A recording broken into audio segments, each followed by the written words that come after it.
You guys, I'm a little embarrassed to admit this, but I just don't get Dune. Now I know I'm alienating a lot of people when I say this, because apparently all of you get it and are talking about it, but I guess I'm stupid or something. And before you come at me, I'm not saying it's bad. While it's not for me, it undeniably has a huge and loyal fan base. So maybe I'm just yelling into the void, not even really sure who's hearing me on the other end. But I just wanted to get this off my chest. I do not get Dune.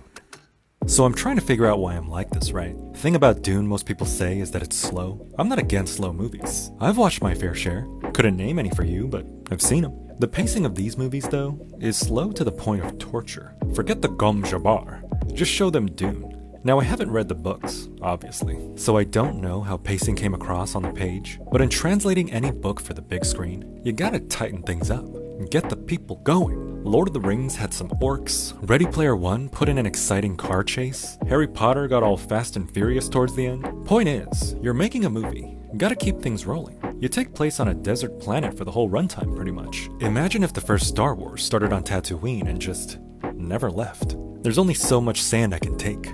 I don't like it. It's coarse and rough and irritating, and it gets everywhere. And something else that always bugged me about Dune, though I'm sure doesn't bother anyone else, is the cast. Well, what do you mean? They've gathered the list of top-tier actors working today. You got your Timothy Chalamet, your Zendaya, your Oscar Isaac, your Rebecca Ferguson, Jason Momoa, Dave Bautista, Josh Brolin, Javier Bardem, Stellan Skarsgård, and now that weird-ass Elvis guy and Florence Puh. Yes, there's all these actors. What an eclectic mix of all the heavy hitters of modern cinema. But that's just it. There's too many recognizable faces that this feels exactly like what it is. A big tentpole film that can't fail, so they dump ungodly amounts of cash trying to attract every actor from every demographic to ensure that they'll cross a baseline of financial return. Sorry if you think that sounds a bit negative and nihilistic. It's because it does, and I am. Maybe it's a me problem, but when I see these people on screen, I can't help but think, well, there's MJ, Moon Knight, there's Drax, there's Thanos, Dr. Selvig, Yelena. Okay, maybe I just watched too many Marvel movies. Yeah, never mind. That is a me problem. But you get what I'm saying, right? In trying to pull in all the star power of the universe, it starts collapsing under its own weight. I can't really focus on the story since every scene that comes up makes me want to get out of my chair and point at the screen. And speaking of story, I just looked up what a copy of Dune looks like. Holy crap. I haven't had to read a book that thick since my English teacher forced us to finish Great Expectations back in 9th grade. Why don't I just read a friggin' Bible while I'm at it, Mrs. Erickson? Sheesh. Man, I'm so glad I'm an adult right now and don't have to read anything besides the back of Lucky Charms boxes. But the story, there's a lot going on. Atreides, Caladan, Harkonnen, Arrakis, Fremen. I can't be the only one who has these people and places go in one ear and out the other. It's 2024. Who has the attention span to remember these things? We're all too busy scrolling through TikTok or having Mr. Beast yell at us over and over. I just bought this train and it is currently barreling full speed towards that giant... I can hear him in my dreams. But here, for my own sanity, let me try to condense the plot of Dune into a couple sentences. And you tell me if I get anything wrong. There's a thing called spice that's only found on a planet called Arrakis. It's sort of like a drug that can heighten people's perception, but it's also the driving force of the galactic economy, helping empires expand since space navigators who take it can travel at faster than light speeds to distant planets. Actually, this sounds kind of cool. Maybe I should read the book sometime. So on Arrakis, spice makes up an entire trade run by House Atreides. Timothy Chalamet's character, Paul, I love how his name is just Paul. Hey Paul. Hey Steve.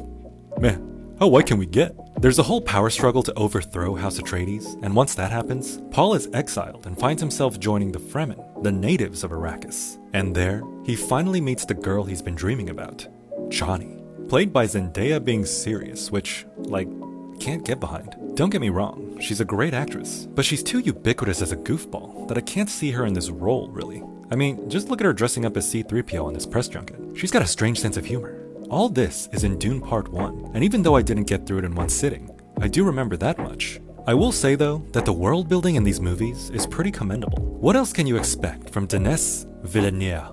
Yeah, I know I'm gonna mispronounce his name, so I'm just not even gonna try.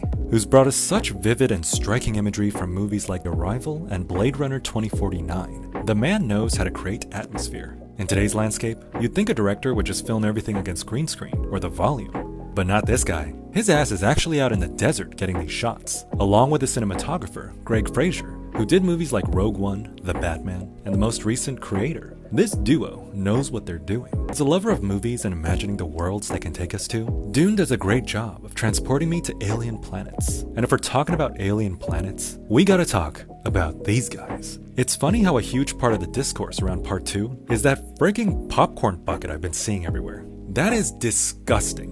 Where can I get one? I need it for research purposes. But it does add a fun element to one of the biggest factors of Dune's appeal, the giant spice-making sandworms. Anytime they're on screen is a visual treat, and I just love seeing those things rip through the planet.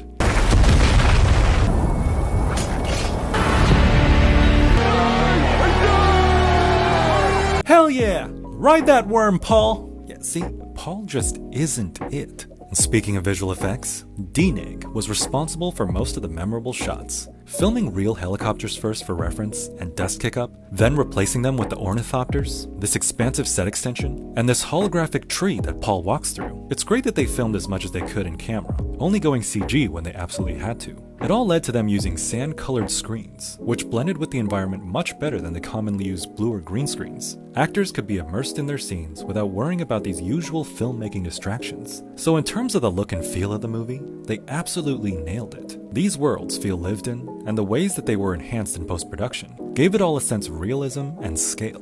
But even though all that was strong in concept and execution, it didn't really speak to me. But at the end of this video, what have we concluded? Dune, for me, is mostly slow, at times confusing, and overall kind of impenetrable to the casual moviegoer. But we all interpret films differently. Maybe I just haven't set aside enough time to really dive into the world. Maybe my attention span is just shot after being chronically online. But I'm left feeling a bit empty, watching this deadpan kid mope around while all the grown-ups are yapping about trade routes and coups. Remember I told you, I'm stupid. I guess I don't have it in me to digest everything Dune has to offer. Maybe I'll go rewatch part 1. It's been so long. I might find myself getting a different read on it. Maybe I'll check out part 2 in theaters, just to close out the story. There's been so few good movies out there lately that I'm starting to lose faith. Can you blame me? Anyway, thank you for listening to me ramble. Hey, subscribe if you enjoyed, and I'll see you in the next video.